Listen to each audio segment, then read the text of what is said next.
The Sandy and Toddcast is a Mind Garden media podcast in association with Screw You, Todd Productions.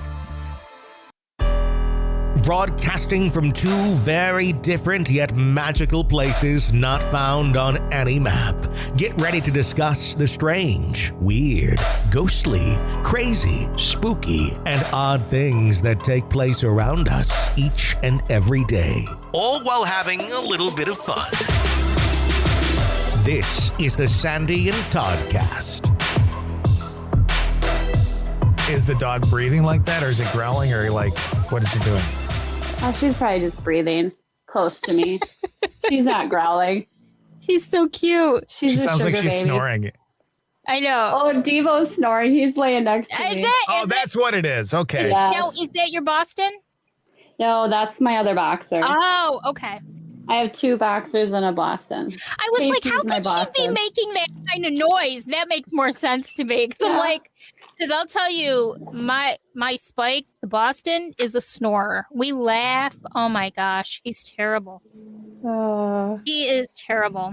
Yeah. So after the Livecast. All right, that's all we do, and then we're into the Livecast. The official. That's it.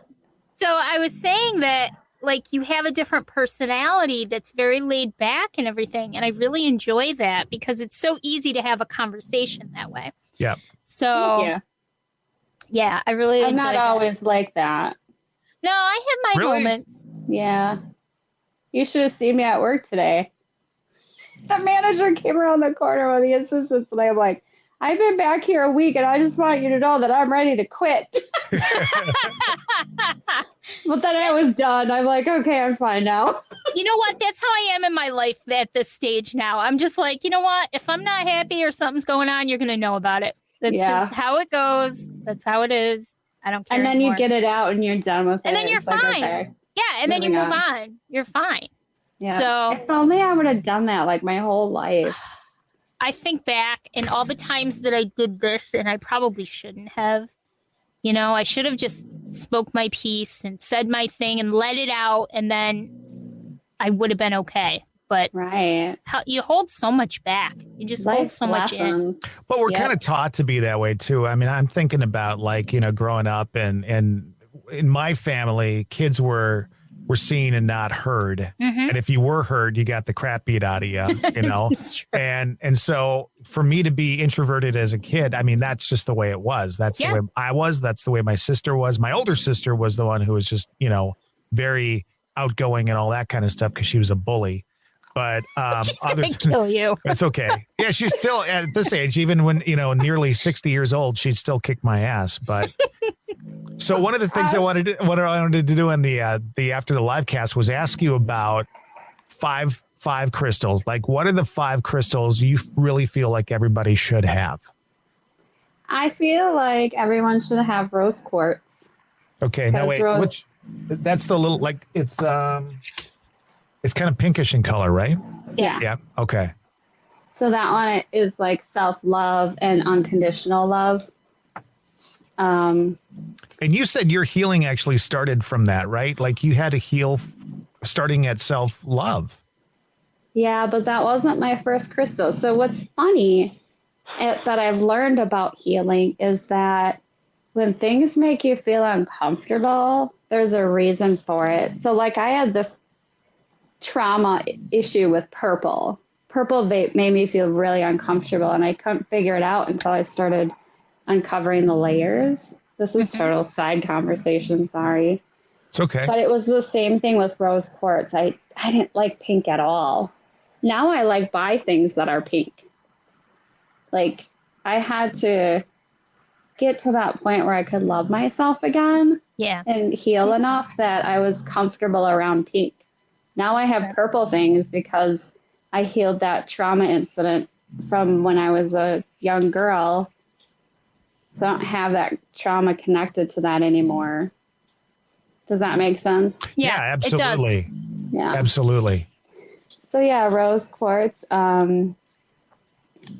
was uncomfortable for me. I was in a session with Gina, and my grandma came in, and Gina And she's like, okay, connect with your grandma. I'm like, what do you mean? This is like my second session with her. I'm like, I don't know how to do that. She's like, just connect with her. You can do it.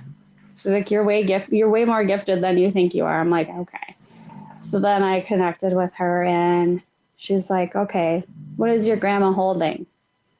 Like, it's something hard. My grandma was a big sewer, and I always used to love playing with her button box. So I thought it was a button. And I'm like, is it a button? And she's like, no, it's a rose quartz heart. So then as soon as I heard that, I was like, well, now I need a rose quartz heart. And I've carried it with me every day since, because that's my connection with my grandma. That's so cool. And, you just kind of, I had to get over that discomfort of it through my healing. So it was pretty neat. That's very cool. I wonder if your grandma was pushing you to do that, like by holding that. For sure. Right? Yeah.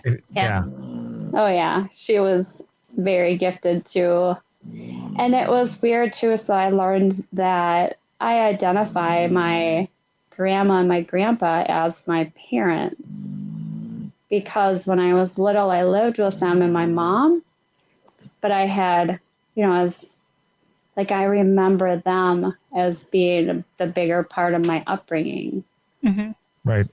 So then, being taken from them when my mom married my stepdad, that was really traumatic for me. And I didn't realize all that stuff, but I was like, oh, well, all this makes sense now. Yeah. Right. Did you know that your grandma had gifts and stuff like that when you were little, or was it something that, like for me, nobody in my family talked about that stuff? Nobody talked about it. Yeah. I think it's the age. I think it was the time, because I believe that like you, I basically, for lack of a better term, I was raised by my grandparents.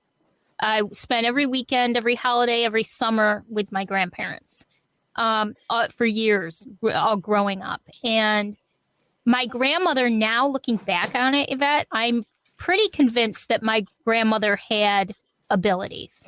Okay. My mother, I don't think so, but my grandmother, most definitely. I'm pretty convinced that she did. But she never would say a word about it. This was just me picking up now with more knowledge of everything, me picking up on the subtleties of her back when she was still alive.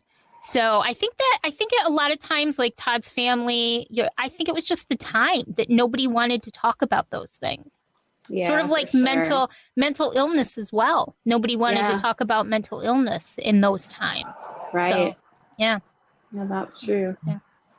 So we got rose quartz. What's number 2? Clear quartz. It's just an amplifier of everything. It amplifies. It's like a booster.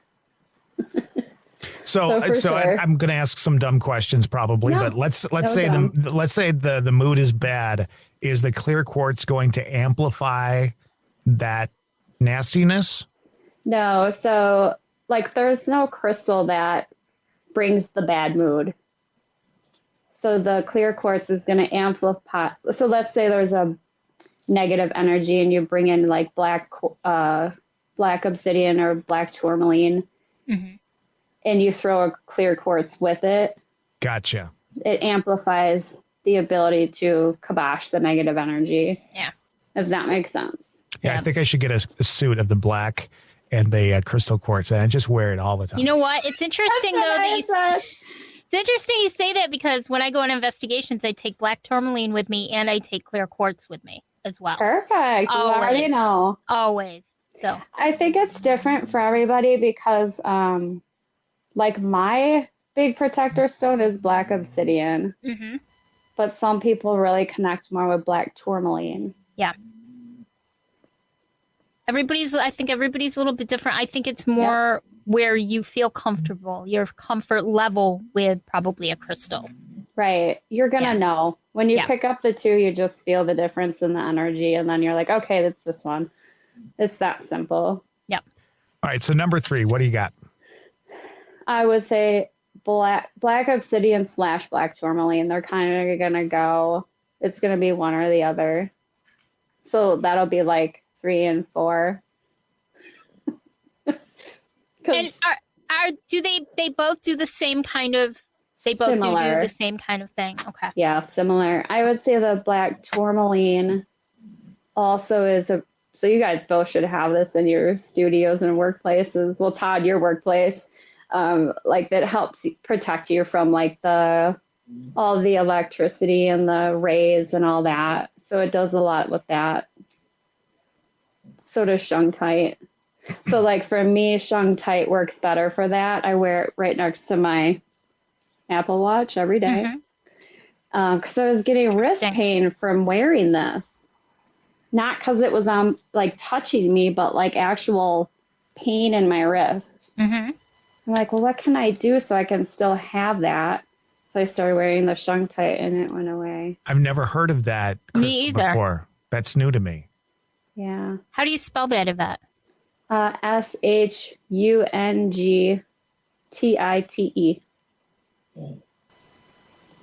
Awesome. Thank you. All right, so you went easy and you gave us 2 for 3 and 4. What do you got? What do you got for 5? Amethyst. Yeah. Amethyst is Yay! the all healer. Yes. Why did you guys guess on what I was gonna say? No, but it's You take funny. that. The one thing I don't have in my studio is the rose quartz. Everything else I have, and amethyst is just, it's my birthstone. So I've always just Mine kind too. of held on to that. Okay. But I also, oddly enough, is the story you were telling, like purple. I hated purple, hated it. It, for whatever reason, I don't know. But as I've gotten older, for whatever reason as well, I like it a lot better. It's a color that kind of is soothing and stuff. So. Well, you need a little rose quartz then. Damn, I thought I had some. Rose quartz. I do have. You know, I was thinking about when you said 5, and I'm like, I don't know that there's 5. To me, there's 4. Well, see, that's me making things difficult for you because that's what I do. But that's me saying you're not going to because I can't give you 5. So that's why you did the obsidian. Yeah, okay. I mean, kind of. But I also really do believe that. I believe it's one or the other. Just like I think it's Shungtite or tourmaline to help with the electricity or the, what do you call them? EMF rays? Yeah. Yeah.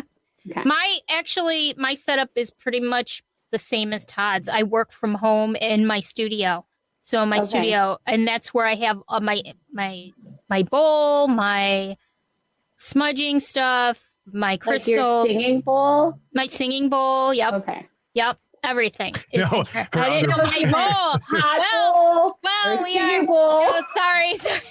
I was already. Yeah, you know. Right. Well, we are in New York. We're legal now. No, I'm just kidding. Oh, yay. Yay! So, but one thing I wanted to ask you about is I went to my first Reiki session a couple years ago. I'm surprised you haven't been back. A year or so ago. I'm definitely due. I have to I'm go back. surprised you haven't been back. About a year ago. And You need some acupuncture, my friend. I'm going to try that. I really do. I've been thinking about that a lot lately. I'd like to do Life-changing. some I really would like to try that. You got me thinking about that. Now, when you said it, I was like, oh, I think I want to try that because I'm into like exploring. I want to learn about everything. So when I went, they introduced me to this really cool thing that I now have in my studio. They took selenite and they made it into like a square. And there was black tourmaline in the corners. So selenite sticks, rods, whatever, in the shape of a square. You can have as little or as much as you want, she said. And so in order to sort of ground myself and cleanse the negative energy, she said, stand in there until you feel like you're cleansed. And I did. And I felt myself getting warm and I felt myself kind of moving a little bit without trying to. And it really did seem to work. And I love the snoring, by the way. I can't It even. is so funny. Sorry. No, it's good. No, it's great because it's when we're in bed at night and Spike's laying there, that's what we hear like all It's night all the long. time. That's all night long. So, but it was really cool. Have you ever heard of something like that? Because sometimes I will use it and ground myself. And So it's just like a grid. yeah, It's yeah. basically you're standing in the grid. Yes. Yeah. Yeah. I It's mean, so- I do a little grid work, but my grids are like that Yeah. little. yeah, mine is just big enough to like get, stand inside of. And it's just, it really does work. And I wondered if other people had ever heard of that before. Yeah. So yeah, very cool. But I'm due to go back and do some more Reiki. My acupuncturist also does crystal therapy. So like I gotta think of the name of these. It's kind of badass. It's something Dragon Protocol. Wow. Yeah, so I'll just be like, we're doing the Dragon Protocol today. I love And I'll lay on the bed and she'll just say, okay, what do you need help with? And we'll kind of call in the guides because she's very intuitive as well. And she'll listen to my team and listen to me. And then she just throws crystals all over me, around me, underneath me. And then I just lay there and kind of have my session with the energy. Like she'll connect the grid because she'll do a grid on me and connects it. And through the energy, like just does the work. That's so fascinating. I did some huge healing through that too. I did like 3 sessions of that. That's just so interesting. Do you find that a lot of people who, let's say, a Reiki practitioner would specialize in other things as well? Do you find that it's sort of just not one, sort of I love this cliche, your one-stop shop? Yeah, I think that, yes. Yeah. Because I think that once you delve into one thing, there's so many things and they complement each other. Sure. Yeah. So then you're like, oh, well, let's throw this in there too. Very cool. Yeah. And I think their paths are different. So one may specialize with this and one may specialize with that. Right. I still have to get to the point where I can allow somebody to do Reiki or something like that. I mean, because I'm so afraid to let people I know. You have a really hard time with in my life. It's hard, but it's you know what? It's hard, but once you really do, you trust enough it really is amazing. It really does help. And all it is movement of energy. Right. That's all it is. It's not anything else. Yeah, but they still have to connect with your energy. And that freaks me out a little bit. Mm-hmm. Okay. Well, you let me know when you're ready. Yeah. My sister, I'm at Thanksgiving. She's like, you ready for your session? I'm like, let's just eat the Thanksgiving meal and I'll talk to you later kind of thing. So. Well, once you get that rose quartz in your life and really get that self-love underway, you'll be good. There you go. See? I'll be going out right now to get my rose quartz. Get that self-love going on. Look at him. He's on his way. Shuffling off to Buffalo is what I'm doing. Yvette, thanks for being on with us. Thanks for the additional 17 minutes of your time listening to the dog snore. Thank you guys. That made me so sleepy.